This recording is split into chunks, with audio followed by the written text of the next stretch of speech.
Good evening, everybody. My name is Paul Koch. I'm the chair of the North Andover Zoning Board of Appeals. Welcome to tonight's meeting of July, our regular monthly meeting of July 14th. Upon calling the meeting to order, now everybody, would you please rise and recite the Pledge of Allegiance of the United States of America and to the Republic which we stand, one One nation, nation, under God, indivisible, with liberty and justice for all. For that. This is just a reminder to anybody who is listening and or anybody who is on the phone. We are on a telephone. This is a distant second, third, fourth, fifth place when compared to a live meeting, but it's the best we can do in order to advance the business of the applicants that come before us. So there is, I imagine, nobody on the telephone, nobody in the audience, or nobody who is affected by this that thinks that this is the best way to go. It is, however, the hand that we have been dealt with data as completely and thoroughly as we can. To that end, it's my understanding that questions from the public can be emailed to Jennifer Battersby. She is the zone administrator, and she is on the line and at her computer. So if you have a question, please email them too. I will recite that. It's ETTERSY at Andover AV. Email address is also being displayed the broadcast of this if you need retelling. I would also offer that anybody who is on the call, if you are not speaking, if you could kindly do your mechanical mutes. I don't suggest you do the Google Meet mute because it's too hard to *6. But if you would just mute yourselves, because we have so many folks online, that background noise, just a little background noise from each of us turns into a thunderclap. What I started to say, but on the telephone. And so just a reminder to everybody, this is a public being broadcast. It is being so anybody who has an objection to being broadcast or recorded should probably not speak. With that, Mr. Chair, if I may interrupt, Mr. Loth, it would help if you muted your microphone because it's adding a lot of noise. Sorry, I believe I had it on mute, not on, but let me try that again. Thanks. Yep, no problem.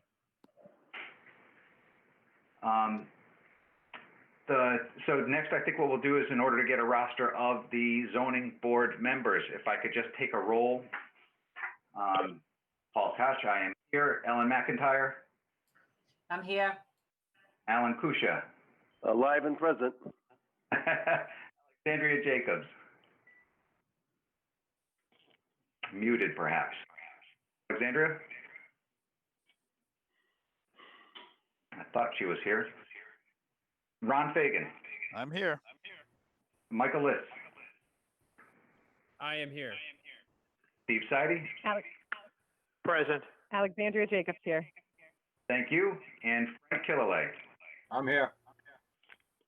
Thank you. Also, we have a full board. We also have on the line Paul Hutchins, who is the Code Enforcement Officer. We also have Andrew Shapiro. He is North Andover's Director of Community and Economic Development. Next, unless anybody has anything, I'm just prattling on. Now I'm going to move on to the agenda. The acceptance of the minutes of June 9th. Is there any discussion? If there is no discussion, then is there a motion? I make a motion to accept the minutes. I will second. I heard Alan Kusha make the motion, and who second? Ron Fagan seconds. Thank you, Ron. Motion made and seconded. All in favor? Aye. Aye. Opposed? Hearing no, we'll call that a unanimous approval. On the agenda is the withdrawal of the petition without prejudice for petition 2020-04, 430 Union Street.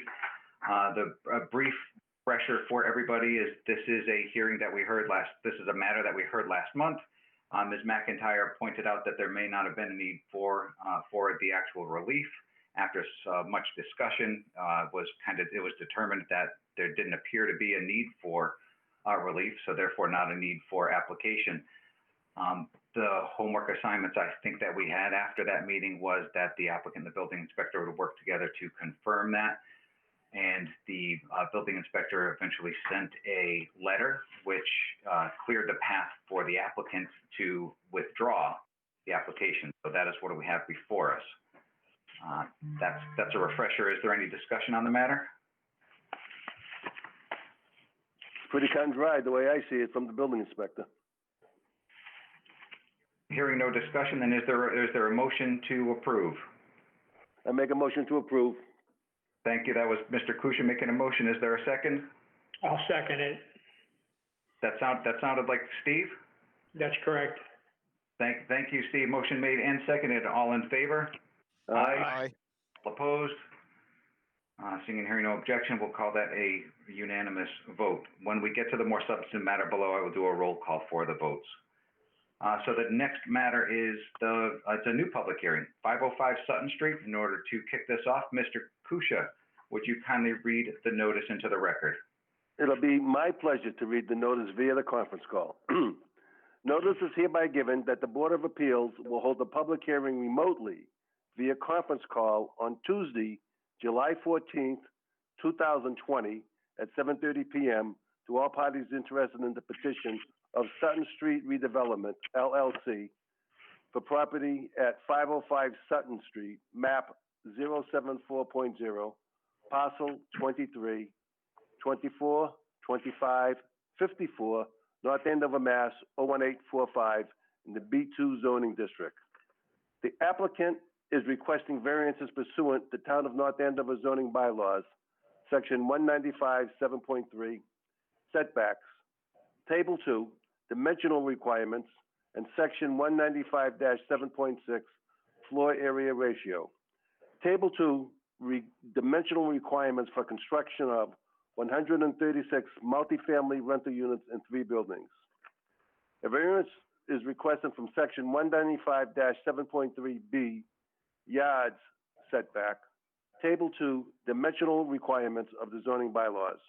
For west side setback in the B2 zoning district to construct 136 multifamily rental units. Side setback proposal is 0 feet. The required side setback is 25 feet. The relief variance needed is 25 feet on the China Blossom side. A variance is requested from section 195-7.3B, yards setbacks. Table 2, dimensional requirements of the zoning bylaws. For each side setback in the B2 zoning district to construct 136 multifamily rental units. Side setback proposed is 20 feet. The required side setback is 25 feet. The relief variance needed is 5 feet on the senior center side. A variance is requested from section 195-7.6, floor area ratio. Table 2, dimensional requirements of the zoning bylaws to increase FAR in the B2 zoning district to construct 136 multifamily rental units. Multifamily rental floor area ratio proposed is 1.2. The maximum FAR is 0.75. The relief variance needed is 0.45. Okay, Paul, I would just like to say one thing, if people can hear me. In the first paragraph in what was published, it says the public hearing remotely via conference call on Tuesday, July 14th. It reads 2019. I interjected 2020 to correct it. Thank you very much for noticing and correcting, Mr. Kusia. I appreciate that. Okay. So do you see what I meant about that in the first paragraph? I do indeed. But hopefully I corrected it in the proper manner. Thank you kindly. My pleasure, young man. So with that, the hearing is now opened, and I believe that we have a handful of folks from the applicant. If you could kindly introduce yourselves, connections, any brief descriptors you can give so that the can kind of place you. Sure, I can start off. Thank you. This is Eric Loth from Inco and from Sutton Street Redevelopment. Thank you, everybody, for being here tonight under these strange circumstances. And along with me, we have Karen Palestrino, who does a lot of Minco's permitting, Rob Schaefer, who is the architect for the project, and Scott Cameron, who is the civil engineer. So all people I believe you saw at the meetings last year. Thanks very much. Thank you. Could you, I appreciate this, something that we have seen before. Not everybody in the audience perhaps knows what's going on. So if you could, it would certainly help me out and may help other members of the board. Could you give us a refresher of this is, where we are, where we've been, and where we want to go, please? Sure, I'd be glad to. Thank you. So not to make it too long, but last year we brought in front of the zoning board and the planning board a 136-unit residential apartment project in 3 buildings, and it was approved by planning board with conditions, approved by zoning board with conditions. One of the reasons, or the main reason we're in front of the board tonight, remotely at least, is we went in front of the zoning board first and then went through the planning board, and it almost seemed a little disjointed to some of us. We're typically used to asking the zoning board for variances for height and other things, but because it was an overlay district, some of those responsibilities were handed off to the planning board. And one of the issues that we had debated both in front of your board and in front of the planning board was we had one building at 4 stories and one building at 3 stories. We had proposed to put the taller building towards the rear of the lot to lower the impact driving by on the street. The counter argument to that a number of the neighbors eloquently made, and some of the board members, was that they'd rather have the impact on the street versus having the impact against the residential neighborhood. So what happened is, as we went through zoning board first, zoning board approved the project with conditions, but leaving the 4-story building to the rear of the lot, closest to the neighbors, and a 3-story building fronting on the street, which was our preferred layout. Subsequently, at planning board, they preferred to have it flipped the other way around, and that was the approval that they gave us. And so we thought that maybe this would be an administrative change, but nonetheless, we're back in front of the board to ask to put the zoning board and the planning board approvals to match up, I guess. So there really were no changes to any of the variances that were before you, that Mr. Kuchar read into the record. Any of those requests all stay the same. The site plan stayed the same. What happened was the building that you had approved, that we had proposed as 3 stories on the street, will now be 4 stories, but it steps down from 4 to 3. And the taller building that was going to be in the back is now going to be shorter. So I think that is a good outcome for the neighborhood, and that's the whole thing in the nutshell. Why we're back in front of the board tonight, and we're happy to answer questions. If you have questions on the plans, I know Scott Cameron is intimately familiar with them, and he's here with us tonight, and the architect is here with us tonight too. Thanks very much, Eric. It's much easier in person to kind of look up and down the board to see if anybody's got a question, comment, concern at this stage. It'd be my inclination to ask that of the board, pretend that I'm looking up and down the table, and so feel free to chime in organized fashion with any questions. After we have any of these initial questions, I will ask the applicant to kind of give us that was a extraordinarily helpful refresher. And again, just for the record, since this is essentially a de novo public hearing, I'm going to want to get into the substance a little bit. So I'm currently going to be looking up and down the table to see if there are any board members with questions, comments, or concerns. And following that, we'll ask the applicant to kind of get into the substance of the application for the benefit of all. I don't expect that to be, Eric, I don't expect that to be the complete rundown that we did several months ago, but a shortened version of, well, what this is, how it got here, what the benefits of the town will be, what the detriments, may be. So that kind of substantive discussion. So with that long-winded reintroduction, I'll look up and down the table. Does anybody have any initial questions about kind of the procedural path upon which this matter has come, or why we are here? Hi, Paul. This is Ellen. Of course, you know I do. I wish I had the little raise hand like you have in Zoom, how you can raise your hand, but you can't here in this. But Eric and Miko, I actually have a couple of questions. If I recall, this was our request as well, and you told us you could absolutely not do this. You just couldn't do this. It was just not feasible because of the slope and whatever. But it's just amazing to me that you come back and you can do it. So I don't know how you got from not being able to do it at the zoning board to being able to do it at the planning board. Can you tell me how that transitioned? Sure. Ellen, thank you for the question. But it's been a while ago now.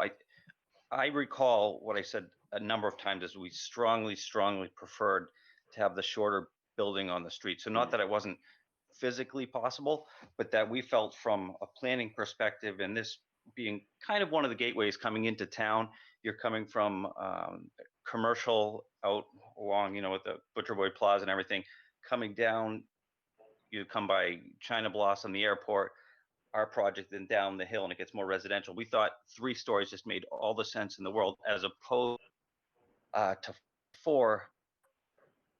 So that really, we thought 4 would be a little bit looking over the street. Oops, did I lose you, Eric? And we thought with the trees, can you hear me?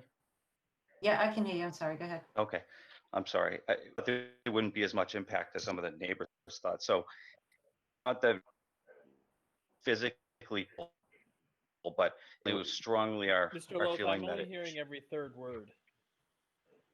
Eric, you're going actually in and out of your connections going in and out. So Oh, I'm sorry. I don't know why that is. I mean, you're breaking up to me too. I'm assuming you're breaking up to me is you're breaking up with everybody, you know? I'll move closer to my internet connection. Maybe that'll help. maybe you need a cell phone. I could call on a cell phone too. Is it any better at this point? Yep. Okay, I'll try again then. So I'm sorry that I missed some of that. But again, it wasn't that it wasn't physically possible. We just strongly felt that it made more sense and there would be more visual impact along the street.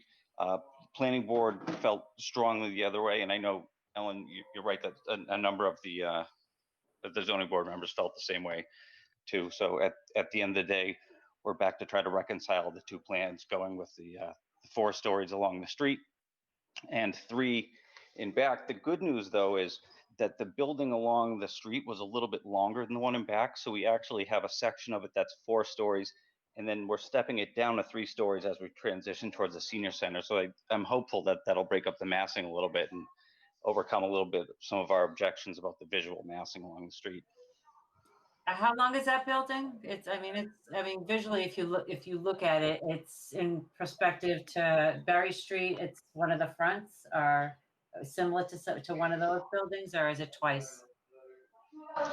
I don't think it's, I'd have to defer to Rob Schaefer if he has that in front of him. I don't have the plans in front of me, I'm sorry. It's about 200 to 224 feet, I believe. That's a Okay, big so can I ask something? The buildings on Berry Street, how long are they? Slightly shorter, but in the same ballpark. So they're all approximately the same length? Correct. Okay. And the other question I had, Eric, is why couldn't building 2 be the bigger of the buildings?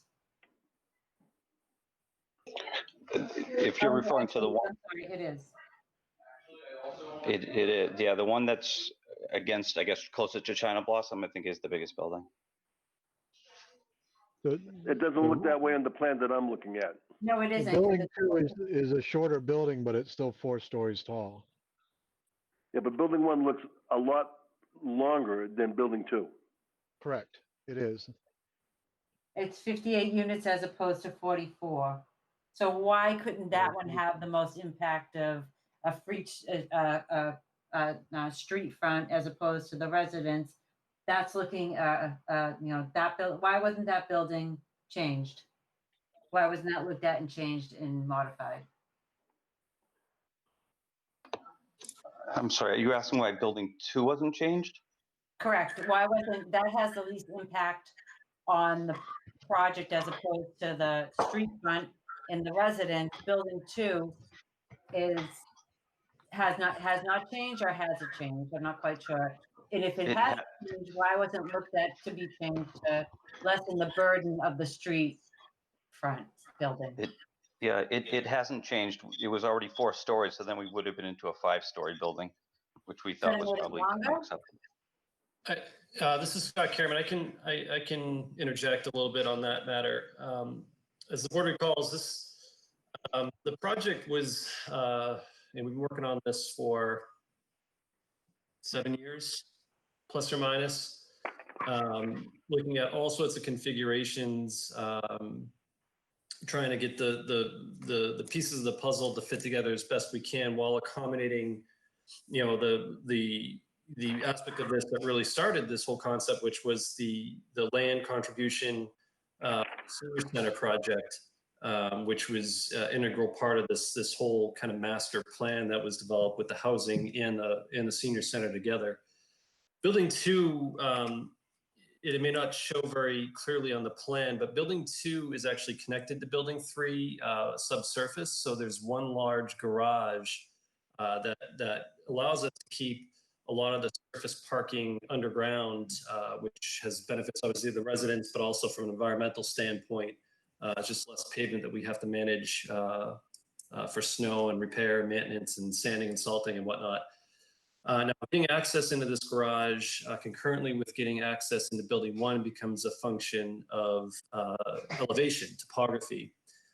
And we're contending on this particular site with some challenges with topography, attributing to elevations of the sewer in the street where we're trying to avoid a pump, elevations of the groundwater table in which we are already in the groundwater table, but in having to manage that, having to go deeper would create issues. And extending building 2 would really eliminate the possibility of us getting into and underneath those buildings. Because if you see the egress to that garage is on the, it would be on the northerly end of that building, kind of between the two, where we're bringing the cars down. And the only other way to do it would be to bring the cars to the westerly end of building 3. So we're diverting all that traffic towards the neighborhood, as well as quite a large excavation where that grade in that corner building 3 is very high comparatively, where we're accessing into building 2. We're more or less following the existing grade of the land. We're directing the majority of the traffic coming in and out of the project and in and out of those buildings in that area. We're putting the solid waste there as well. And that waste containment would have to move to the end of building 3. So, I don't think it was for lack of trying, but really the way the site is configured is driving how we're shaping these buildings, and extending building 2 any further north would eliminate our ability to get that access point. And that I can say after a lot of hours and a lot of years, piecing this together.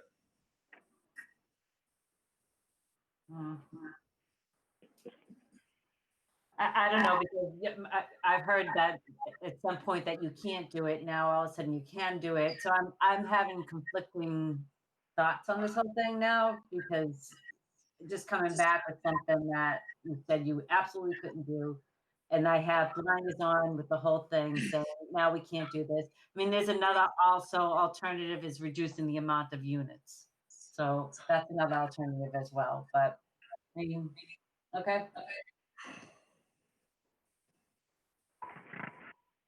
Any other questions? Other people have questions. Let me say something, Ellen. I understand completely where you're coming from, all right? And I understand that. But my feeling is this: building 1, what does it overlook? An entrance to an airport and an exit to an airport. And if it's not overlooking the entrance to the airport, it's overlooking some storage containers, So what is the big deal? I mean, it's not like it's overlooking a neighborhood, okay? There's some storage containers and an entrance to an airport. And then there's a traffic light right to the right where people are going to be backed up for traffic. I understand and I agree with you. It's funny how you can do one thing today, but you can't do it tomorrow. But tomorrow comes and all of a sudden you can do it today. But in the whole overall scheme of things, what's it overlooking? It's not overlooking a residential neighborhood. It's overlooking Sutton Street, the airport, and some storage bins. That's all. I said my 2 cents. I think, Alan, what the applicant just said, it's a gateway to North Andover. So you're going to come into North Andover and you're seeing, bam, you're seeing 286 feet of building, 4 stories, right at You know, Ellen, right on the sidewalk. No, you know, Ellen, I disagree with you, okay? And you know I love you, but a gateway, okay, I would call like a 125 up by Western Electric. You know what I mean? I mean, that's coming from Havel into the city. Those are not my words, Alan. That's the applicant's word. That the applicant said it's a gateway to North Andover, not myself. Oh, okay. Okay. I don't consider this a gateway into North Andover. I'm sorry. Well, this is Paul, and I'm happy to chime in. We're fully into, I think, the substance of things, and that's entirely fine because meetings go where they want to go. So I'm prepared to kind of jump in with my thoughts on the substance, which is, you know, the board talked about this. It gave it some pretty significant attention when we heard this, you know, several months ago. We spoke about this specific issue. Did everybody agree? No, not necessarily. Is everybody going to agree today? No, not necessarily. But it is worth revisiting that the board considered the 3 floors on Sutton Street and 4 floors in the back. And the board either was already inclined to or was persuaded that 3 floors was the way to go. And I know that I was a voice who thought that 3 floors facing Sutton Street is not necessarily about what it's overlooking. It's not talking about a majestic view of Lake Cochicwick. What we're talking about is a 224-foot long building that is, I haven't looked at the elevation, but I'm going to assume that it's 40 feet high for 224 feet. And that's what we're going to be driving by. And it is 27 feet from the street. So I can throw a baseball through the window and have a 40-foot high, could be higher, building for 224 feet. So is it a gateway in the sense that this is, you know, a showpiece and that there are, you know, lovely trees and fields and majesty? No, I would agree with the sentiment that it's not a gateway in that regard. But what it is an extraordinarily busy intersection that everybody drives by. Everybody in town. There are 30,000-ish residents in North Andover. There's certainly tens of thousands in the adjacent communities as well, many of which come off 495 up Sutton Street over to Chickering and or back. So I remember thinking and saying in my mind that 3 stories up front is, if it's more aesthetically pleasing, if it's it's less of a presence is probably a better way of putting it, less of a fortress feeling, because there's just going to be a cliff of building, a bluff of building, you know, an arm's length away from the road, is not the kind of road I think that we're looking for. If we were building this in South Boston, I would get it. Yeah, 10 feet from the curb, 40 feet up, you do that all day because you need that kind of density. And if you need the density, you need the altitude there. So I wouldn't be wrestling with this very much at all, but for the fact that we discussed it at length when we heard this hearing originally. And you know, we weren't persuaded then. When I say we, I'm suggesting that people might not have agreed on this particular issue, but we certainly offered approvals to the applicant. It wasn't something that stood in the way of a board's approval vote way back when. I'm not sure what needs to change, you know, months later, now that we're rehearing it. I mean, I still feel the same way that 3 stories, if the choices are, you got to put 3 stories in the front or the back, I'm choosing the front, you know, every day and twice on Sunday, as the saying goes. But now we're getting letters that say, we don't want any further delay. So it would be great to have a positive decision as soon as possible. Well, the trick is the zoning board didn't create any of the delay associated with this, other than to have a board member who is actually paying attention at town meeting, and other than having a board member who values public process. And to that end is why we are here, because I think, so why we're here 12, 14 months later, or whatever it is because we had to have more public process regarding the parcel of land at the corner. I 100% get that this went to the planning board, and the planning board is persuaded that they really want the massing where everybody in the community has to drive by, rather than have the massing to the rear of the parcel where we have 4 or 5 abutters who are unfortunately disproportionately impacted. So it ends up kind of being a choice. Do we impact everybody in town who drives on Sutton Street a little bit, or do we impact the 4 or 5 abutters who are directly, overlooked by the 4 floors? I shrugged my shoulders, and my sense of things then and my sense of things now is that I'm going to do pander's the wrong word, but I want to lean toward the greater good rather than the more narrower good. Nonetheless, so we're at the substance. I said, just like you, Alan, I've said my piece. I thank everybody for listening, and certainly cede the floor. Anyone Right. So else? let me. This is Ron. Let me chime in just quickly because, well, my recollection is typically very bad. I do remember pieces of that discussion, and I think I was in the Alan Kusha camp on that one that said that, a 4-story building overlooking an airport and storage containers is not a major impact to the town, especially when right down the street we've got a multi-story, much bigger set of units. So what I walked away with from that last meeting was how bad I felt for the abutters. And I put a lot of weight on the fact that this makes life better for the abutters whose property, they may now get a little more enjoyment out of.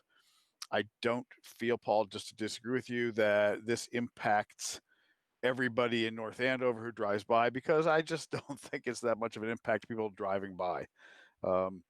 This sounds very logical to me. And another place where I come down is, I don't know the whole process issue, and I'm not knowledgeable enough to know how this all sorts out, but it just seems odd to me to have the planning board do one thing and the zoning board do another, and then stuck in the middle are the people who just want to get this project done. So it does seem to boil down to a matter of, what is your personal aesthetic? And I guess, that's where we're going to have a disagreement. Paul, can I say one thing? Excuse me for 1 second. If we look at the whole picture here, if we were to say no to this, if I'm the developer, I have a 40B in my back pocket. Okay? So we say no to this. Does he go into his back pocket, pull out the magic envelope that has a 40B in it, and now we're going to be forced to swallow it, Paul? And now we lose the senior center? Okay, if he does the 40B, do we still get the senior center? So there's going to be something there, Paul. Okay, that would, we're not going to get the senior center. What do you mean we're not going to get the senior center? That was already clearly stated when this was all going on in the very first hearing. Yeah. So I don't know how you correct that now. I mean, Alex, I thought one was contingent upon the other. They were. So if he doesn't get at the end of the day, if the applicant wasn't going to get the project they wanted, we weren't then getting we don't get the senior center. That's correct. Right. But at the same time. Go ahead. No, continue. No, but if he gets this as presented and approved by the planning board, the town gets the senior center. From what keep in mind, the senior center deal changed during our initial hearing. No, I disagree with that. No, I disagree with that. Okay, I think that was all part of the mess. I thought that was all part of the master plan, and that's what town meeting voted on. Okay, that if we change the zoning, we get the senior center. No, Can someone we were correct me, supposed please? to, no, we were supposed to change the zoning and get the senior center with the parking. That's not ultimately what happened. If you recall, the parking, I think 6 spaces were included in the land that was donated. They had to go to town meeting, this past town meeting in 2020, in order for the town to purchase the land that was going to hold the parking for the senior center. Right. So don't forget that the deal changed in the midst of the whole thing. I agree with that, right. Okay, but that other lot made the whole thing work, though. It did, but now the problem or the question would become if Mhm. if they don't get to do their project the way they want to do the project, okay? If we don't get the senior center, then now the town has a chunk of land that they just paid money for what? So now we're in even a bigger predicament because it's not no senior center if we don't get the project. Now it's, oh, well, the town just paid us for a piece of land that's supposed to house the parking for the senior center. But if they don't get the project, you don't get the land for the senior center. Yeah, but there would be no senior center. But the town just paid, I don't know I what the number understand. was, 500. So I think the you're town- both in agreement here that there's basically a significant sunk cost to this process. which in my opinion isn't fair to the town. Because Mhm. now we're in even a worse situation than what we were in when the project came to us 2 years ago. Because then it was, oh, great, land for a senior center and parking. This is fabulous. Now it's, we paid money for a piece of land that we can do nothing with because we're not getting the land for the senior center. This is Eric Love. Could I jump in just for a second? I wanted to sort of remind the way some of the project came about. As Mr. Kuchar said, we were first applied for a 40B project and then were approached by the town to see if we could somehow work together to do the senior center. At that time, we as private developers have never built a senior center. And the town had not gone out for an RFP, hired an architect or anything like that. So we went and we found basically a plan of a senior center somebody had built somewhere. I don't know where it was, but it was like an 8,000 square foot footprint that we just put on the plan and said, gee, do we think this will work? And okay, sure. So if we give you this lot and a little extra land, that looks like it'll work. And then we kind of all moved ahead. That was Andrew Mailer was the town manager at that point and so forth. What happened next was the town, as they got more serious about it, went out for an RFP, hired an architect. He came in, took one look at the plan, said, this doesn't work for a number of reasons. But let me start you off by saying it's way too small. And there's not nearly enough parking. And you need bigger parking spaces. And you need more circulation because these are seniors. They drive different. So I know he explained some of that at the board. So at that point, the project wasn't going to work at all. So we went out and sourced this other lot. And the town manager and the town council at that point said, well, we're trying to fast track this. We think we can just lease that property from you because we said we can't afford to give you both. We can donate the one and do some work, but we can't afford to give you both. So they said, no, that's okay. We understand. We can lease it. We're still getting, quite a bit. That's not a problem. And then subsequently, obviously, it went back through town meeting, but there was not through any fault of our own. And to be honest with you, that second parcel that we bought, we paid $600,000 for it. And we've carried it for over a year. The town went out and got an appraisal for it because it can't pay more than appraised value when it came back at 535, 550, whatever it is. So we're actually selling it at a loss. The town doesn't have to buy it if this doesn't all work out. But I mean, there's no way after having come this far and everybody on the town side and our side that's put the effort in, we're going to make this work. The town, the seniors really deserve a nice place to go. We want to help facilitate that and make that happen. We want to get our project done also. I think, there's no way it doesn't happen. We don't want to see that not happen. It's too important to the town, to our reputation. But it wasn't, I just don't want there to be any perception that there was some like sleight of hand or anything like that. The town didn't know how much land they needed or how big the thing had to be. And we didn't, because we've never done it. It was only when John Catlin, the architect, was hired, who came in and educated all of us, the town and us, said, listen, we need more. And we need to come out on that side street. And we need, one-way circulation. We need bigger parking spaces. We need more drop-off zones because people can't walk halfway across the parking lot. So again, we were all trying to move at a speed. Maybe we should have been trying to move a little bit more slowly, but anyways. I have to interject here because it angers me for you to sit here and say that it was no fault, because the additional piece of property was purchased with plenty of time to go back in front of town meeting for 2019. So it angers me to hear this wasn't like a last minute thing that happened at the very end of, no time left. The third piece of property was purchased with plenty of time. And that was one of my biggest, I don't know what you want to call it. I remember. It's my biggest thing. We were told we didn't have to, though. That we didn't care. It didn't make any difference to us. We always said buy it, lease it. But it was the town council that told us we can lease it. We don't have to go to town. That wasn't our decision. And we can't listen, hold on. Town council can come at me all they want for saying this. I don't care what town council says. If something has to go in front of the town, then it needs to be laid out in black and white, and whatever is said at town meeting is what needs to happen. And that didn't happen. And then ultimately, at the end of the day, I don't even know if people truly understand and realize that zoning was changed, and it wasn't changed in exchange for donations for land for a senior center. At the end of the day, it was actually changed at a cost of $500,000.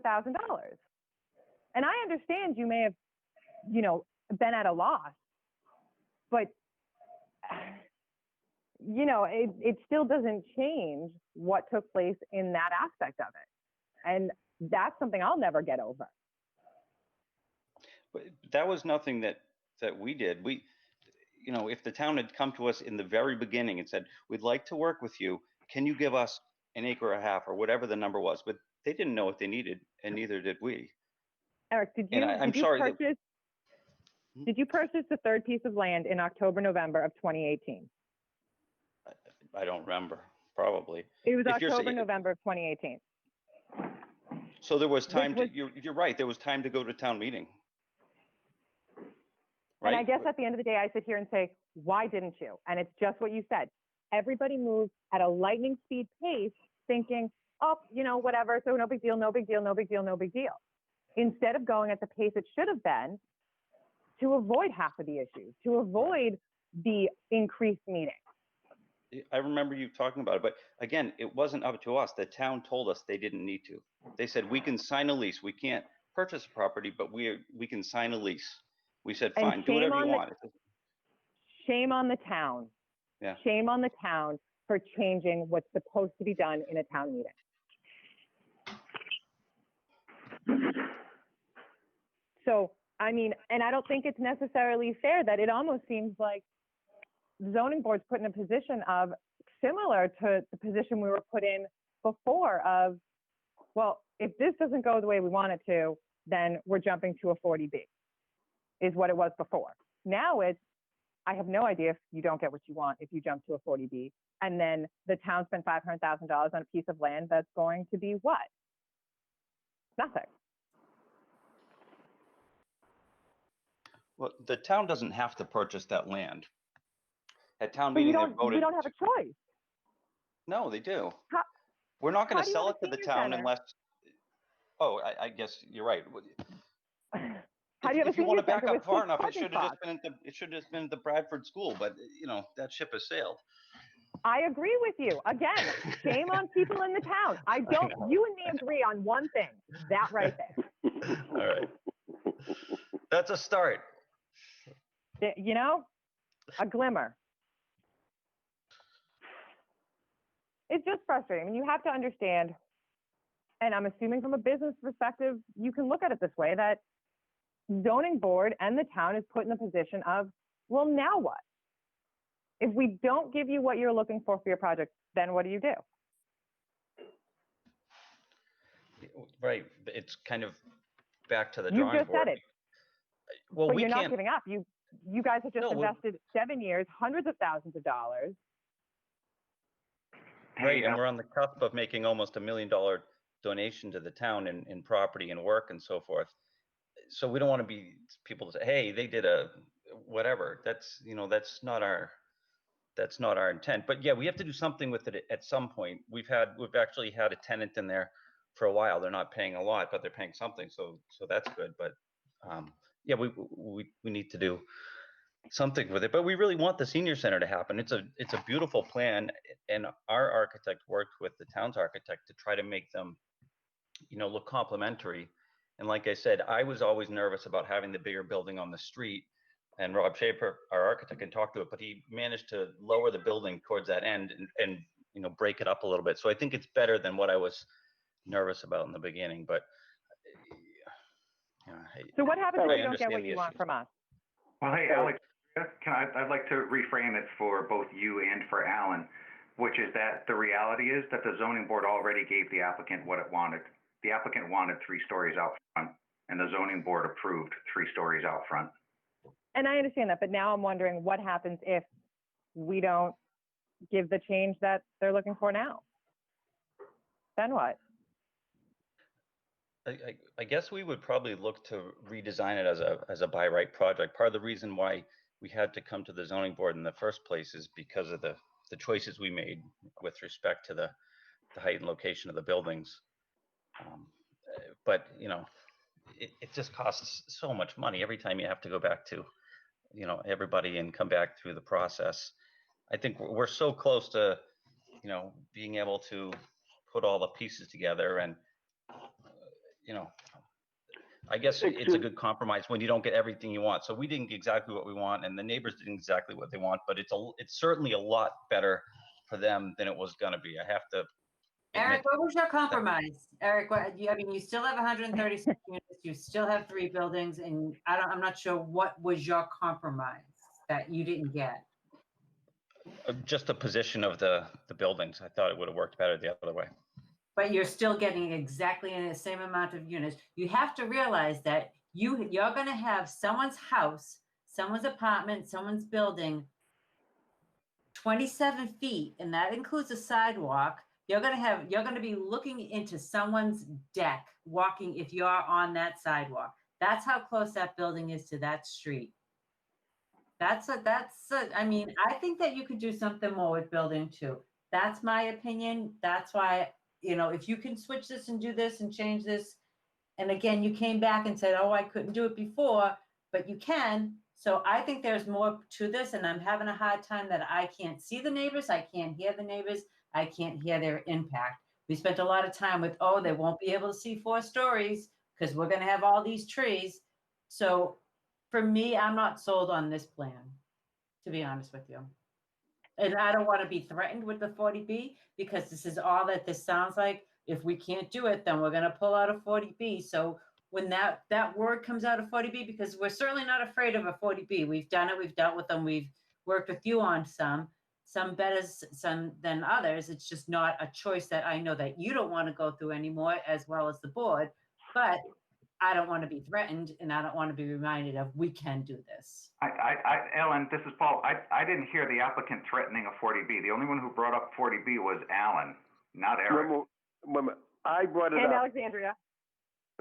I brought it up, Paul, as I play with real estate a little bit, and if you don't get exactly what you're looking for and you have something in your back pocket, you can still do something. Okay, he's not going to just sit on this property and let it go vacant and rent it to whomever he's renting to. Okay, the 40B has to be in the back of his mind. Okay, I hear you loud and clear on that, but Ellen was suggesting that she didn't want to be threatened with a 40B, and the applicant's words were, we'd probably change this to a by right project. He didn't say probably 40B. So I just don't want the applicant to be kind of misrepresented, or for the board to have. No. That was those were my words. I'm only making the board aware that if he doesn't get A or B, he still has something in his back pocket. He could have C, D, E. There's other choices. So what's in front of us is not the only choices, is what I'm suggesting. So in my opinion, I see there's other choices as opposed to this needs to be signed. I have a letter from other town members saying you need to do this, which we're getting. I feel like we're being pressured into something that I'm not comfortable with, to be honest with you. And that's my feeling. You know, I personally think that it's a lot of units there, Ellen. Okay, and I have to agree with you that if you could downsize it by X amount of units, that it would really be a much nicer project. Okay, but I don't know what his financial numbers are, what works and what doesn't work for him. But I have to agree with you. If it was less units, less buildings, much more palatable, to swallow. I even, you know what, Alan, even 4 buildings, that is a lot of building on Sutton Street, right that close. And you see it on paper, you're like, oh, but when you actually see that and you see the enormity of that building and just right there, yeah, you know what, it looks at a airport, but there's also residents around there too. No, Ellen, I have to agree with you. The 27 feet from street to face of the building is tight. That's okay, it's tight. I mean, there's no ifs, ands, buts about it, right? It's tight. You know? I don't know. What does everybody else say? If Mr. I recall Chairman. correctly, and I could be wrong, and this is going back to years, I think if I recall correctly, he said on a financial aspect, he couldn't do less units because Ellen brought the same issue up of reducing the units. And I could be wrong, I'm willing to be corrected, but I think on a financial standpoint, he couldn't go less than the 136. That is my recollection as well, that the finances were discussed and the project became economically far less feasible when the units were diminished. Mm-hmm. This is Eric Loth again from Sutton Street, and you're exactly right. And I know we did go over and shared some of the numbers. In the past, we would always shoot for a 7% return on cost, and that'll allow us, if bank conditions are right, to get a little bit of positive financial leverage. The only thing helping us now is, as rates have been low and probably will stay low. But that being said, labor and materials costs have just marched and marched and marched. It's going to probably cost us about as much money to build this as it did to build Berry Farms a few years ago, even though that was 190 units. This is 136. So it just shows you how much they've gone up, and rents have obviously gone up too. Rents are outrageous, but they haven't gone up as much as the construction costs. So yeah, it does get challenging. I mean, we've tried to be pretty much an open book this whole time. Every time we sat down with the new town manager, or Andrew Mailer, or Mr. Shapiro, we've kind of laid all the cards out there and said, hey, this is what we can do, and this is what we can't do. This is where we're at, and we want to continue working with the town and with the boards, in the same way. Mr. Chairman, this is Andrew Shapiro with the town. May I make a comment? That would be extraordinarily helpful. Thank you. Sure. So just speaking from the town's perspective, and I just, by way of introduction, I'm the Director of Community and Economic Development.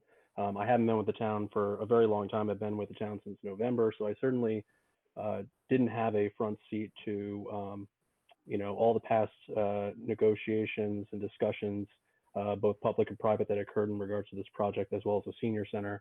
But from where we stand right now, where the reason the town wants to see this happen as is, I think, is a couple-fold. One, it did go through a pretty extensive process with your counterparts at the planning board. They obviously saw fit to approve this project, and they had an extensive public forum, as I mentioned. So we feel comfortable with the project having been vetted publicly by the planning board, and we're hoping we can just match this up and make it a congruent process here at the ZBA. But with respect to the senior center, we haven't actually transacted purchasing the property. We don't believe we'll be able to do so because I don't see the applicant in this case wanting to move forward until there is an approved project that they can move forward with in terms of transacting something with the town. But we have contracted with the general contractor for the senior center. So if we're not able to mobilize and move the project forward for them, it puts that contract in jeopardy, and it probably necessitates us having to pull back on that contract, and then assuming there is an approved multifamily housing project that is approved at some point in the future on this parcel, then we would have to rebid the project. the senior center project. So it just throws a lot of uncertainty into the fold. And the way things stand now, we had the approvals for both the additional appropriation for the senior center and for the purchase of the parcel from Minco at town meeting. And we just want to move forward as expeditiously as possible on the senior center project. So that's kind of where we stand at the moment. Thank you, Andrew. I very much appreciate your input on that. The material that I would naturally wrestle with is that I have every expectation and agree with you that the planning board had a robust public process. I would just kind of submit to you, and not as an aside, that the zoning board had a robust public process at which it vetted this application before the planning board. So to the extent that there are challenges associated with this dual track of applications, hearings, all that kind of stuff, and that's regrettable, no doubt about it. But the change was made by the planning board. So is it not a feasible path for this to return to the planning board and say, hey, would y'all maybe reconsider this? That way the planning board is cast as the party that is actually driving the ship. That the planning board is the one who will make the ultimate decision on whether this goes or doesn't.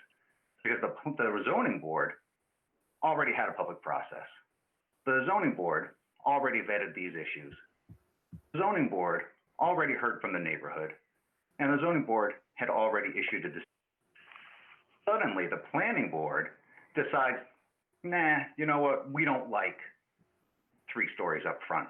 We like 4 stories up front. So I'll tell you what, it's a decision that we're gonna make. So if you want or if somebody wants, I didn't mean to personalize it, if somebody wants the decisions to align, then perhaps that's where the planning board can come in, and it can align its decision with the pre-existing decision. We didn't create the delay. If the planning board wanted to make a change in the plan, it's creating the delay. So perhaps it should resolve the delay. And I just want to clarify, I didn't mention the planning board's public process to diminish this board's public process in any way, shape, or form. So I hope no one took that comment as such. But I appreciate that. I appreciate that. It wasn't diminishing, but it was highlighting that the planning board had a robust public process. And so I just needed to share with you and with others, and the applicant already knows, that the zoning board had already had a robust public process. That's all. Sure. And also, the last thing I'll just quickly say, and I'm not trying to get in the last word, but you're kind of just reminding me to say one more thing, just based on your comment. I would hate to have the planning board have a similar conversation if it were to go back to the planning board, where they're saying, why is the ZBA questioning our decision? I think, we could have this philosophical discussion go back and forth for a long time. So I do think ultimately it does come down at some point to a board being able to make a decision saying, given the context of everything that's happened in the past, it's time to move forward. And I think that's where the town stands at the moment. It's just, given where we are with having this project out for as long as possible, for as long as it has been, and where the senior center project currently stands, we want to be able to move forward, and that's where the town stands. Mr. Chairman, this is Eric Loth. I guess one of the things in coming here tonight is, as you may recall from the materials we sent in, we're actually not asking for any changes to the variances or setbacks or anything we asked for. It's asking to reaffirm the decision. And I think the strange part, as you mentioned, you both had a very robust process. I wish it was a little less robust. No, I'm joking. The strangeness comes in that the height issue was under the purview of planning. And when they wrote the decision, we asked, for a certain height. They approved the height, but then they kind of bifurcated the decision. We approved the height, but for building 1 and 2 and not building 3. So as opposed to saying, yes, we give you X number of feet, they said, we give you X number of feet, but only on these buildings. So I understand what you're saying, go back to them, but they're the ones driving the heights. Hence, we're back to you saying, well, can you just affirm everything else? There are actually no changes to the site plan or anything else you ruled on, because they were the ones that were in charge of the height, and usually I know it's you. So anyways, I guess we're just asking to reaffirm, you signed off on on the setbacks and, you know, the floor area ratio, and those are the big things we were asking for. And other than that, really nothing's changed. It's just to affirm. But again, like you said, we get stuck in this whirlpool between two boards. So thank you for your time tonight. I know it's not easy to figure this all out. So Eric, what are you asking for a variance then? What you're changing the variance for building 1 and 3. You are asking for a setback variance. What is the exact difference that you're asking? So I can actually put it on paper and see. There's no difference. So then why are you here? That's, I would ask that question to you, the administrator. If there's no difference in this variance, is the same exact variance that we granted to you last November, October, well, last year, then why are you, what's the reasoning that you're here? Well, the verbiage on the site plan is going to be different. The boxes are going to look the same, but one is going to say 3 and one is going to say 4, and those are going to be different now. But other than that, everything is the same. We're not asking for anything different. That's why I thought maybe it could be administrative, but that's, you know, I don't know that answer. So this yeah, so plan there is no change. This plan that you have in front of me, this C4 site plan, is exactly what we approved? I'll defer to Scott, but that's my belief. Hi, this is Scott. Yeah, you could literally cut and paste the decision that the board issued last go around and update the date. It's a function of reconciling the plans. We aren't, the variances, the relief that is being requested is the exact same. It's the exact same conditions we were dealing with before. There's no change at all to the plan. But you're changing building 1 to building 3 for the variance relief. Is that what you're doing? Or, I mean, No, yeah, we're changing. walk me through the change and the reason why you're here. I'm not getting a clear answer. I'm sorry. There were technical. Yeah, there were technical. The plans went through an extensive technical review in combination with the planning board, Concom, and your board. The change on the plan, and what's been asked, and why we're here, is because the date of the plan that the planning board ultimately approved was dated after your board had already issued the decision. And the change on the plans, the difference is the storage buildings. But we've never been here talking about storage. We're talking about a variance for setbacks and floor area. None of that's changed. Tom, can I ask a question here? Building 1. Right now it's saying we approved a 3-story building, if I'm correct, and building 3 was a 4-story building. How many units originally did we approve for building 1 when it was only a 3-story building? Stand by one moment, I'll tell you that.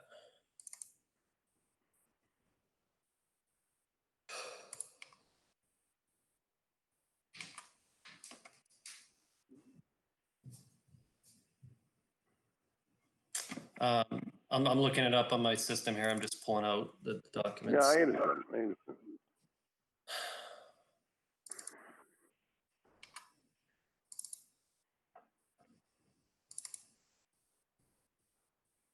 I mean, is it safe to assume that there's going to be more units in the 4-story building than there is the 3-story building?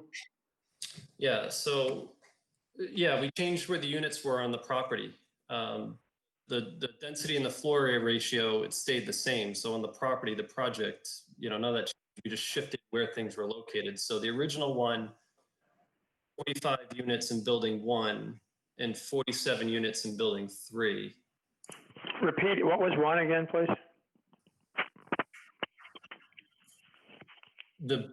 The units that I just said, is that you wanted to repeat? Originally, yeah, what was 1 originally, please?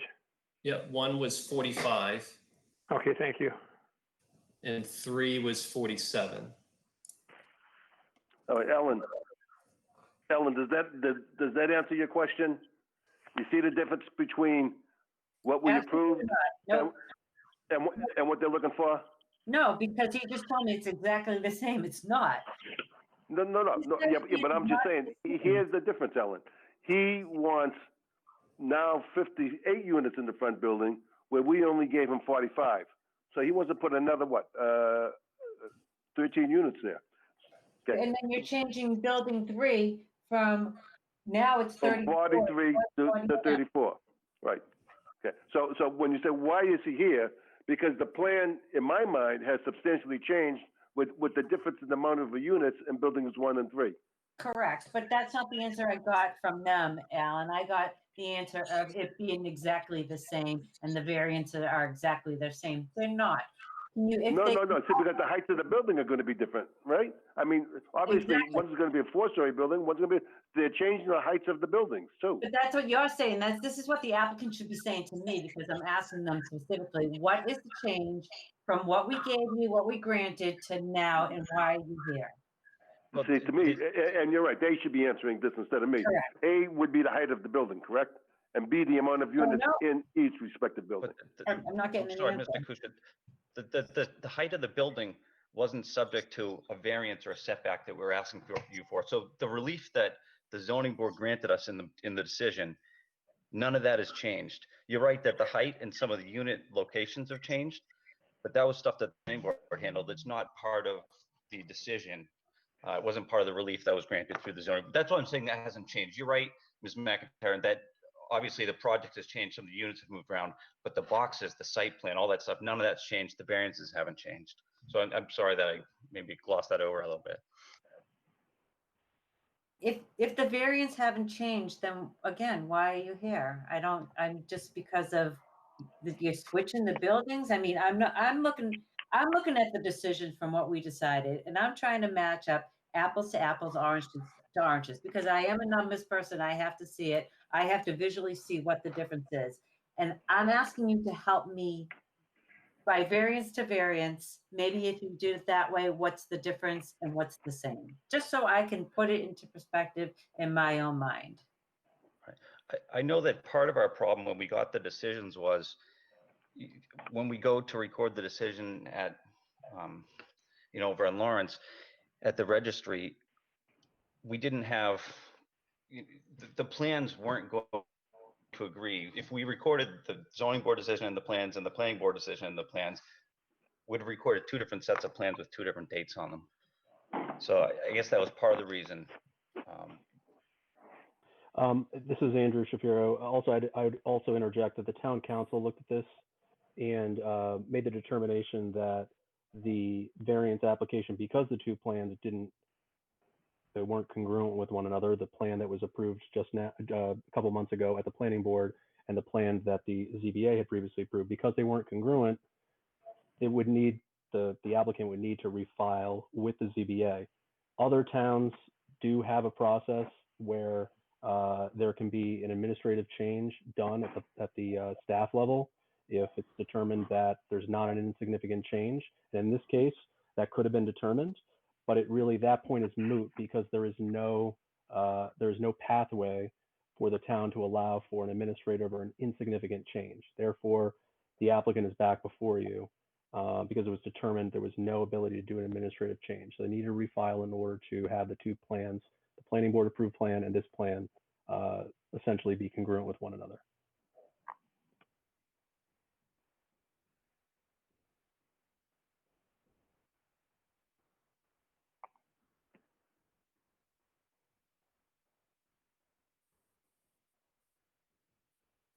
So let me just ask a question then, just to make sure I'm clear, because this has been very confusing to me. There are no zoning changes to what we approved of at the last meeting. The only difference is height of the building. So from a zoning standpoint, we've already approved this. It's now a plan approval. Is that correct? Mr. Fagan, that's my understanding. This is Eric Loth. No changes, just a reaffirmation of your decision, I guess I would term it. And so if we go back and change the decision, it's not for zoning reasons, it's for aesthetic reasons. That may not be the wrong word, but you understand what I'm saying. It's for 4 stories on the street versus 3 stories on the street. Ron and others, I'll take kind of a stab at it. So when the zoning board issues a decision and when the planning board issues a decision, It certainly rules on, the specific relief requested, the three variances in front of us, for instance. The next section or a later section always says that, the relief is in accordance with the plans as submitted by the applicant. So the plans are attached to the decision. So the plans are just as important as the granting of the relief. So if we're not changing any of the relief. What we are changing are the conditions on which the relief was granted. And to be crass about it, the relief was granted on the condition that the applicant build the project in accordance with the plans that we reviewed at the hearings. Since those plans are now changing, the decision, which was conditioned on those plans, must be revisited. So everybody is absolutely right. None of the variances that the zoning board approved are being changed, touched, altered, or anything. It's really just essentially the exhibits to the decision that are being changed. And is it unfortunate that we don't have a modification process? Yes, it's unfortunate. And I was begging everybody who kept saying that there was a modification process. I said, show it to me in the code, show it to me in state law, or show me a case that offers a modification process in North Andover. And there isn't any. I would have welcomed it so that we wouldn't have to be revisiting this, and the project would have been able to sail forward, and nobody would be expending any more time, effort, or money on this. So unfortunately, yes, we are where we are, and it's because the plan has changed. Ellen is asking what specifically about the plan has changed. It's not necessarily enough to know that it's just because we have swapped 3 floors for 4 floors, but I think I'm hearing Ellen say, well, what does that mean? I get it that we're swapping 3 for 4 in the front and 3 for 4 in the back, or 4 for 3 in the back. I get it. What else has changed? And then we dived into the numbers of units. So I think that I can certainly ask the applicant, does this change the FAR number at all? Because we are going to be, changing the number of units, or making, if the front building has a longer, I don't know, maybe I'm not asking it the right way. The front building is bigger in area. If that gets a 4th story, does that change anything, any other numbers? That's a good question. This is Eric Loth again, and that's the reason why we are able to step that front building from 4 stories to 3 stories. Because if we just added that other story, either units would have gotten bigger, or there would have been more, or something like that. So we chopped part of it off to keep the same FAR that has been discussed the whole time along, and to allow it to hopefully blend into the street a little better. But to answer your question, the FAR is the same. The FAR is the same. The number of units is the same. Is that right? Correct. The footprints are all the same. Correct. Parking counts are all the same. Correct. So I know we've been around this barn before, but ticking off that list, I need to punctuate it with. So the only thing that has changed is that the front building has become 4 stories, the rear building has become 3 stories, and the number of units in each of the buildings has changed, but the FAR has not. That's correct. Thank you, Paul, for clarifying. So, I don't know why that was, you made it easy to know that, okay, so I'm switching 13 units. So the change in both of the whole thing is 13 units, not the variances. The variances stay, it's just the exhibit. And that's all I needed to hear. Thank you for clarifying, Paul. My pleasure. I have the benefit of, having been hiding in the shadows back here, listening and formulating the response rather than kind of being on the spot as the applicant is. But yet again, it's the burden of the applicant to provide this information, not the chair. So for me, it's frustrating to have it go through you, because again, they've been with this project, like they've said, for 7 years. They should know this. It shouldn't be. It should be a clear answer. And we always dare to dream. Anything else from the board? Who else has questions, comments, or concerns? I haven't really spoken up at this point, mostly because the conversation's been so lively with everyone else. But for me, I think the real question is, are we willing to rescind our approval that we've made previously over these changes that have been made? You know, whether I think that is sort of the relevant question, rather than, I think, readdressing some of the very valid issues that we had in the first go round. But we also spent, I think 3 or 4 sessions at least discussing those.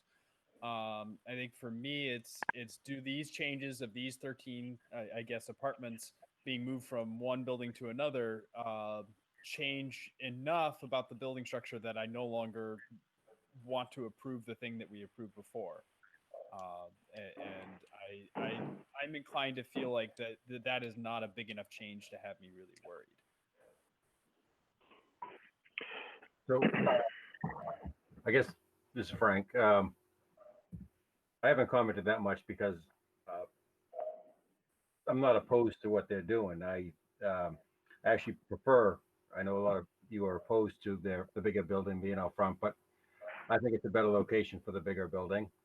I think the people driving by there in Sutton Street or walking by or going by there for just a couple moments at a time versus the residents living in back who are there permanently. And it's a much bigger impact to them. And I really don't see it as any kind of impact. I don't consider this a very large building. And I don't think it'd be a negative on the people passing by it. And if it is, it's for a very short period of time. So I prefer that they made this change. So I'm supportive of it. Thanks very much. And what I want to point out to everybody is that's why applicants go through public processes like this, is because there are a variety of opinions, there are a variety of priorities, and it's gratifying, even when I'm on the wrong, air quotes, on the wrong side of them, that we end up with the best project we can get, because we have a variety of opinions, a variety of perspectives, and clearly, the strength of the individual members of the board to air out those opinions. Thank you all for that. I just wanted to interject that little soapbox thing because I would forget to say it later. So that's it. Oh. Hey, Paul, this is Steve, and just rather than being redundant with some of the things that I've heard, I will say that I remember going there on site, walking the site, talking to some of the neighbors. That was a group of us, and a consolation to this. Yes, there's 4 stories now on Sutton, but the people that lived on Surrey, that was a very, I'm going to say I have empathy for the obstruction that this created, and now it's mitigated a little bit. So I see this as good for some and maybe not good for everyone. But I think that if I was living on Surrey, I would be much more in favor of 3 stories. Well said. Thank you, Steve. Anyone else? Do you actually have something from the abutters, Paul? Is there anything? I know they're not attending the meeting, but I'm sure they were. I don't know if they. I'm having a hard time having them not here, since it impacts them the most.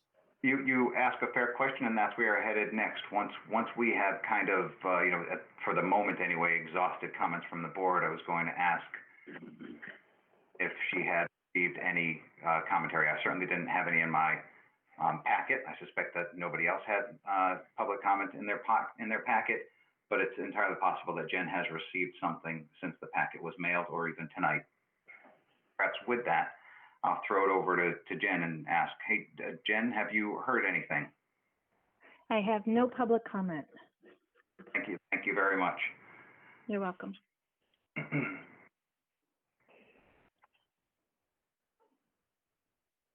All right. Not to speak for them, but we probably had at least 3 meetings, and there was a robust number of abutters who would speak, and I can't help but wonder if they may think that the 3 that this is, acceptable and this will be approved. And so I know that I just remember the activity from the meetings. So I can add one piece there, which is that this plan did go in front of the 2020 town meeting, and at least one of the abutters did come up to the podium there to speak his objections to the project. It was overwhelmingly approved by town meeting, but that particular person who was an abutter that I remember from these meetings did voice his objections. So there is at least one abutter that is still not happy with the project. Thank you both for the perspective. Anything else percolating among the board members? Mostly questions for the applicant or each other. We can certainly have questions for each other upon deliberations. But the floor is the board's. I'm all set. I'm good. Yeah, I have no further questions. All right. That being the case, then perhaps we should put a pin in public comment. Is there a motion? I make a motion to close the public comment. I will second. Kusha's made the motion, and I didn't recognize. Fagan made the second. Thank you very much, Ron. Motion made and seconded. I will do before I do the roll, I better ask. We've got all the regular members. I'm going to go down the roll for this matter. So Paul, that's me. So I close public comment. Ms. McIntyre? I'm also public comment. Ms. Kusha? Mr. Kusha, I beg your pardon. I made the motion. Let's do it. Ms. Jacobs? No. And Mr. Fagan? I am fine with closing public comment. So for want to close public comment. Public comment is closed. It can always be reopened. Now the board shall deliberate. This is where we can talk amongst ourselves or at ourselves. Anyone want to open?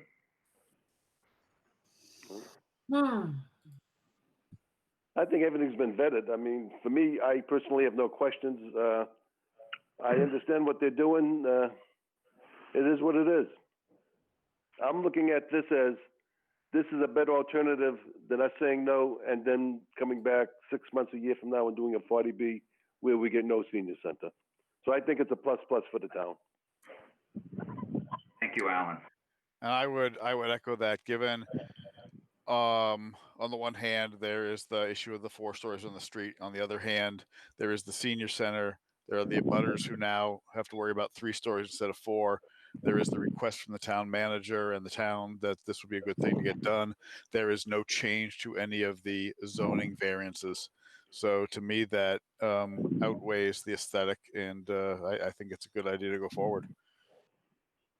Thank you, Am I Ron. the only one?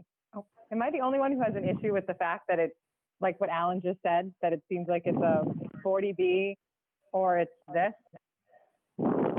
Alex, it's reality. Something is going to happen there. Okay? The Knights of Columbus are not going to move back in again. Okay? Okay, there's going to be no more functions on a Saturday or Sunday. Something is going to happen with that lot. Right? And what's going to happen with that lot is going to be some configuration of apartments. The question is, how is the configuration going to be? And that's what we have here in front of us. Okay? So if you don't like this, and they're going to come back with something, okay, stop and think, Alex, if you were in their shoes, you still have that arrow in your quiver of the 40B. Yeah, Listen, I understand. Hold on. I understand the reality of it. I fully understand that. That doesn't mean I have to like it. I understand, but what's is the town gaining? What is the benefit for the town? The town's gaining a nice senior center for zero. No, don't even start me on that one again. All right, Alexander, so you asked the question, let me answer it. I do not feel that this is a blackmail exercise. I never said the word 40B. I'm not voting or I would not vote in favor of this because I fear that a 40B would be a substitute. I think this has merits on its own, and the 40B never enters my thinking. Well, it's mine. Mine as well. We've gotten to where we are at in a very circuitous route, but where the project, the need of the town, the benefit of the town, and the benefit to the abutters, I feel are that there's, it may not be what we initially designed, but I feel that we can all live with the changes. So for me, driving by it, I am gonna be horrified, and it's gonna be one of those ones I look at and say, why would I approve something like that? That's horrible.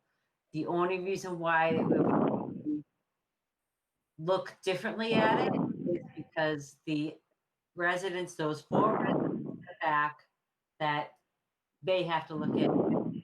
I'm only gonna look at it when I drive by it. I can turn my head, they can't. So, and you want to thank Paul for persuading me and helping out on his decision, because he was able to guide me in a way to let me know, okay, this is why I'm here. And unfortunately, the applicant is in a position between 2 boards, and it's not your fault to be here. And I think the process, how the planning board did it, and how it's here again, should be reviewed as a town. And like Paul said, the modification process should be reviewed and looked at further, just for this reason. Thank you, Ellen. I'll chime in now. I'm happy to chime in now. I'll kind of go in order, and it's not a long order, so nobody has to buckle in. To answer the very specific question raised, I think by Alexandria, which is that no, I'm not in any way, shape, or form concerned about a 40B, because it is just a reality, a large parcel.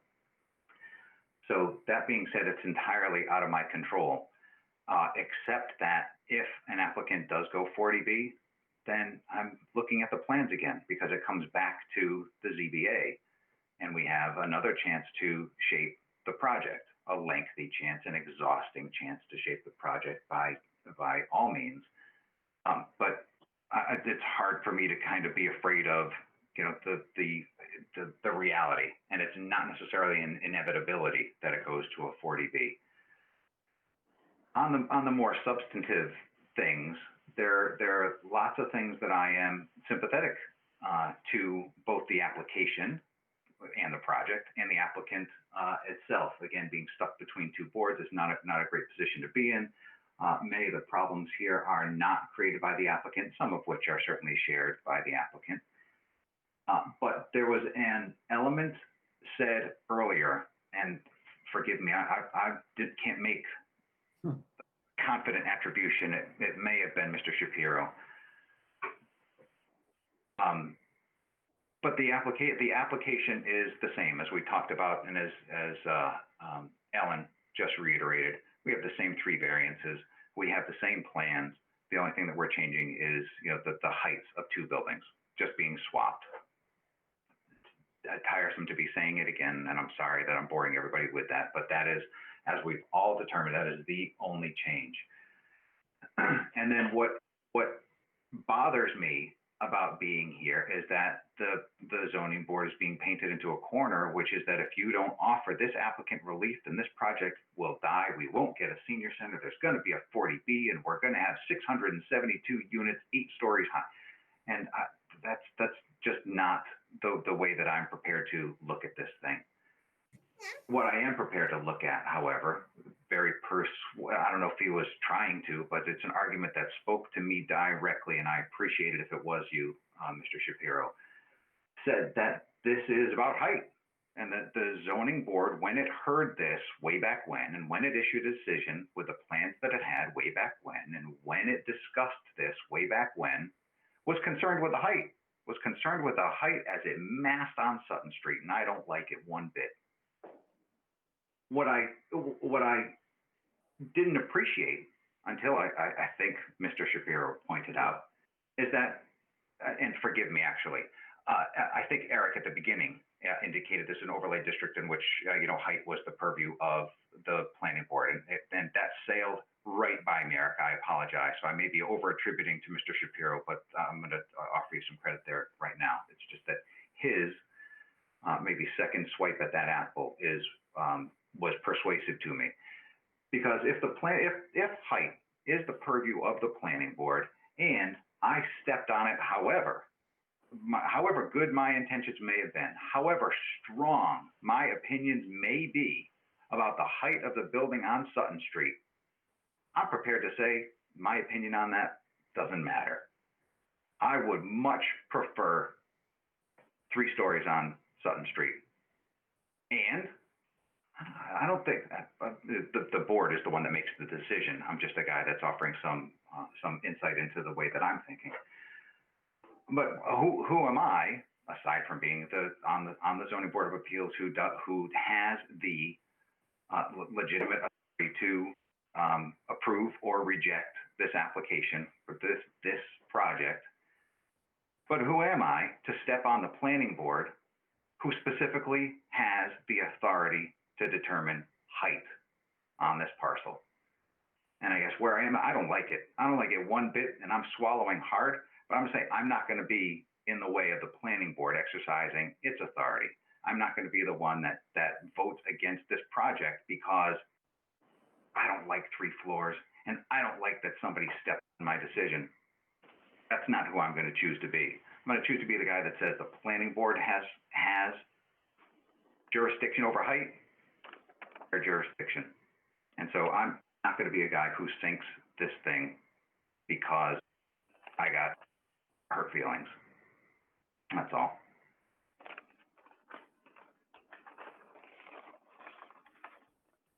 Anything else from the board? No, nothing else from me.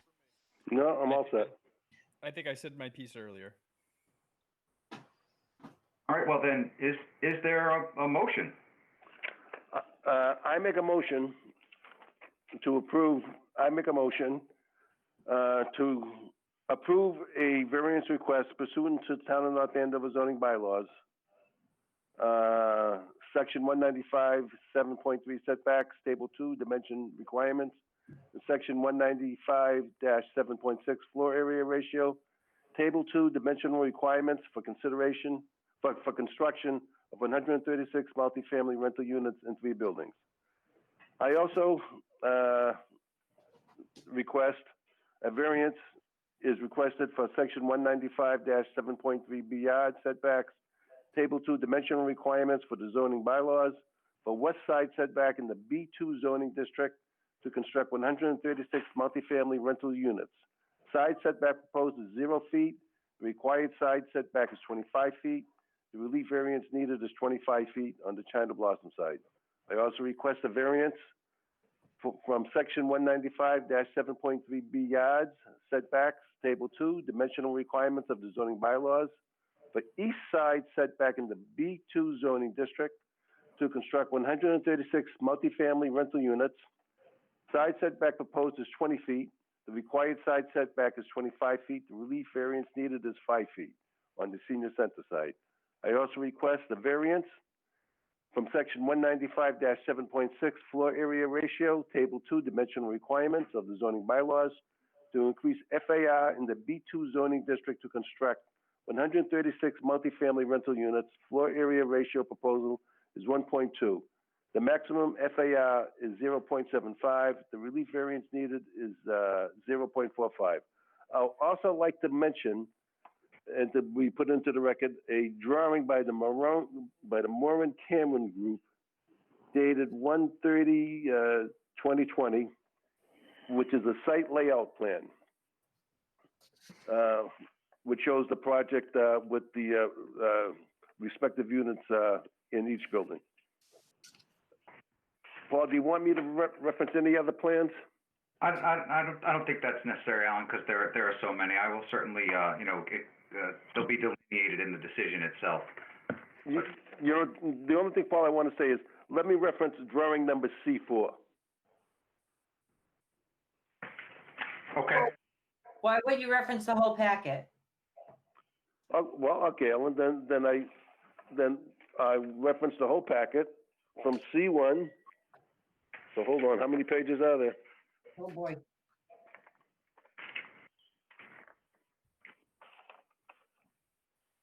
Someone help me here. C13. And then as long as we're here, might as well go the rest of the way, to do the Ls. And I also want to, I'd like to make mention of a plan owner Sutton by the landscape artist Radner Design, project number 1911, issue date 5/14/2019, sheet number L1.1. And that's going to go through L1.2. And the rest are just schematics, right? I don't think we have to mention them, do we? I'll include them in the decision, I promise everybody. Okay, very good. I'm all set. Motion made, is there a second? Second. Yep, Ron, seconds. Thank you, Ron. Motion made, motion seconded. I will go down the roll. Paul, that's me, I'm an aye. Ms. McIntyre. I really don't want to. I feel like I'm put in a corner, but I'm going to say aye. Mr. Kusia. Yes. That was it, Mr. Kusia again for me? Yes. Thank you. Ms. Jacobs. No. Mr. Fagan. Yes. I hear a 4-1 vote. The variances are approved. Thank you, everybody. Thank you, everybody, for your time. Appreciate it. You're going to pay my phone bill, Eric, right? Thank you. Thank you, Eric. All right, the last, well, I guess it's the last real item on the agenda. There's a application form. If anybody has any comments, now is the time. I don't think we necessarily need to vote on it. I just wanted to make sure that it was on the record that we were looking at it, give everybody a formal opportunity to take a peek so that we don't violate any open meeting laws on any way, shape, or form. This is a form that the planning folks have put together for us. It's based on our form and includes other details. So I think it's a much more thorough form, and I'm appreciative of the initiative and efforts that they put together. It's also a form that since we're not necessarily voting on it, we can change it in the future. So it's not like we are locked into this thing necessarily. I make a motion that we continue the discussion on the form, Paul. I don't have it here in front of me, and I think it's something we should be holding in our hand where we can also see it. Okay. I'm actually looking at it, and I think it's a little too detailed, but we can discuss it further at another time. All right, there's a motion to continue. Jen, what's the date of the next meeting? August 11th. August 11th. There's a motion to continue to August 11th. Is there a second? Second.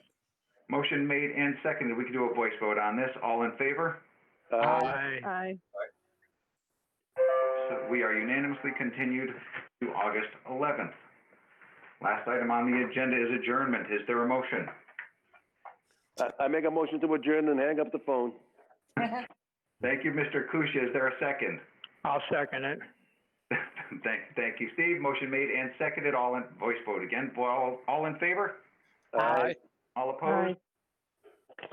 Unanimously adjourned. Thanks, everybody, for their participation and efforts tonight. Good evening, fellow board members. Good night, folks. Thank you. Thank Bye you. now. Stay safe. Bye. Thanks, everybody.